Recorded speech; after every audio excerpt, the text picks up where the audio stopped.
10 साल में दलहन का प्रोडक्शन डबल हो गया है। तिलहन हमारे लिए चिंता का विषय है। तो तिलहन में करीब 40% हम पैदा करते हैं, 60% हम एडिबल ऑयल बाहर से इंपोर्ट करते हैं। बुंदेलखंड दाल का कटोरा माना जाता है। दलहन का मॉडल हमको तिलहन में अपनाने की जरूरत है।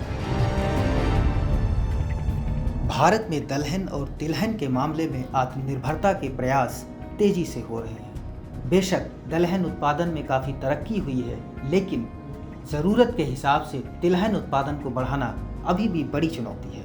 इन्हीं संभावनाओं पर बांदा कृषि विश्वविद्यालय के कुलपति डॉक्टर नागेंद्र सिंह ने बताया कि कैसे बुंदेलखंड इसमें बड़ी भूमिका निभा सकता है। दलहन में हम बहुत अच्छा काम किए हैं। भारतीय दलहन अनुसंधान संस्थान और सारे कृषि विश्वविद्यालय मिलकर काम करते हैं। यदि आप देखें तो 2007 से 2009 के बीच जो है दलहन का पूरा प्रोडक्शन 14 मिलियन टन था, 140 लाख मेट्रिक टन था। आज दलहन का प्रोडक्शन डबल हो गया है। 10 साल में दलहन का प्रोडक्शन डबल हो गया है। आज यदि दलहन आप देखें तो 280-290 मीट्रिक टन पैदा कर रहे हैं, और जो पहले हमारा जो इंपोर्ट जो 8 से 10 मिलियन टन हो गया था, आज वो घट करके 2 से 3 मिलियन टन हो गया है।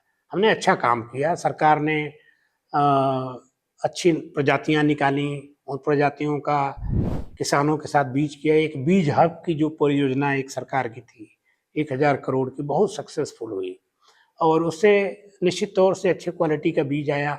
सरकार ने उसके ऊपर एमएसपी की, उसको मार्केट से जोड़ा, उसका प्रोक्योरमेंट शुरू किया। ये सब जो स्टेप सरकार ने लिए, निश्चित तौर से दलहन में एक चमत्कार हुआ है।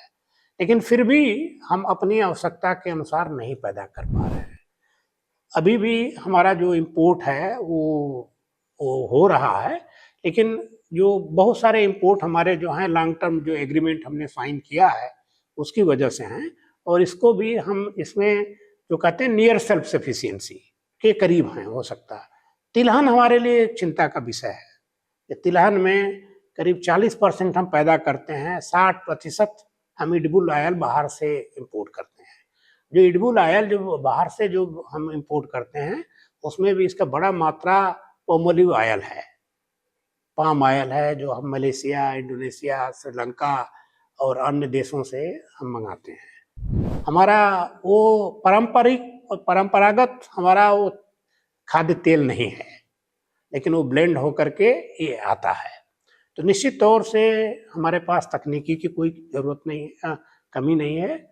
सरकार को इसमें प्रमोशन की जो हमारी रणनीति दलहन में थी, वही रणनीति यदि हम तिलहन में अपनाते हैं कि सरकार उसकी अच्छी एमएसपी दे रही है, न्यूनतम समर्थन मूल्य दे रही है, उसको प्रोक्योरमेंट से जोड़ रही है, और इसकी जो एक जो आयल जो बनाते हैं हम, यदि इसकी छोटी छोटी मशीनें काटेज लेवल पर यदि हो जाएं तो निश्चित तौर से इसका प्रसंस्करण गांव में ही हो जाए, और जो एक ट्रांसपोर्ट, डबल ट्रांसपोर्ट पर जो पैसा खर्च होता है वो बच जाए।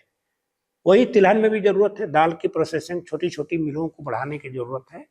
यदि हम ये स्टेप लें तो दलहन एक उदाहरण है, ज्वलंत उदाहरण है कि दलहन पर के इंपोर्ट को हमने कितना किया। अदरवाइज ये भी करीब 1 लाख करोड़ के करीब करीब ये भी पहुंचा होता है तिलहन। तो सोचते देश में कितना भयावह स्थिति होती।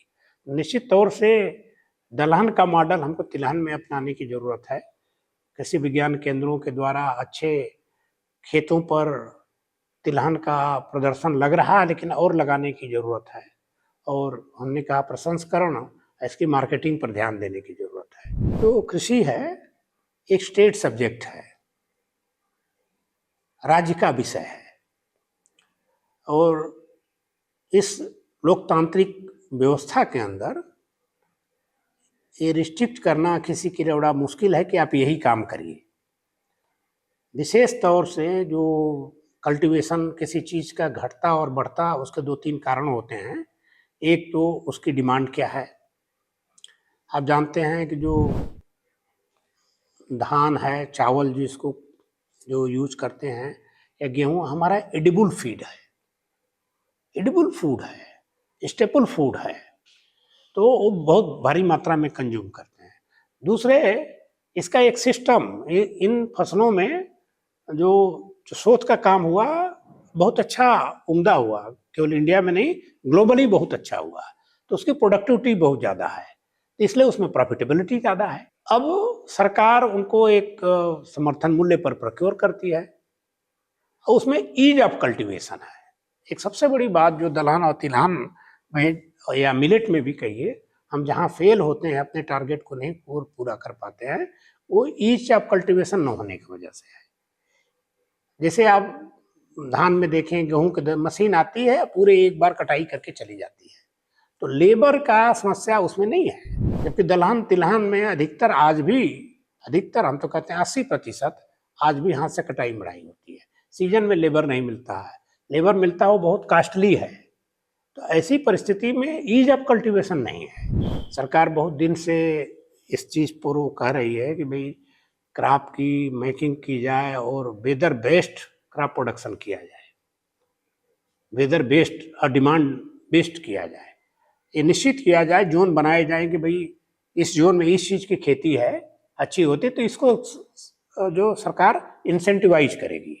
बुंदेलखंड दाल का कटोरा माना जाता है, क्योंकि यहाँ पर करीब करीब सभी दालें हैं यहाँ पर बोई जाती हैं, चाहे खरीफ में अरहर है, मूंग है, उड़द है, लोबिया है, या रबी में चना, मटर, मसूर है।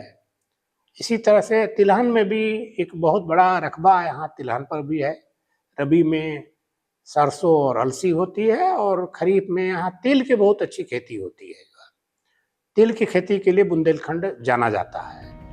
भारत में जितना दलहन और तिलहन का उत्पादन होता है, उससे कहीं ज़्यादा खाने के लिए ज़रूरत होती है। तिलहन की ज़रूरत पूरा करने के लिए तो आयात पर निर्भर रहना पड़ता है। अगर बांदा विश्वविद्यालय के कुलपति की ये सलाह मानकर जहाँ पर जो फसल उपयुक्त है उसकी खेती की जाए, तो इस संकट से जल्द उबरा जा सकता है।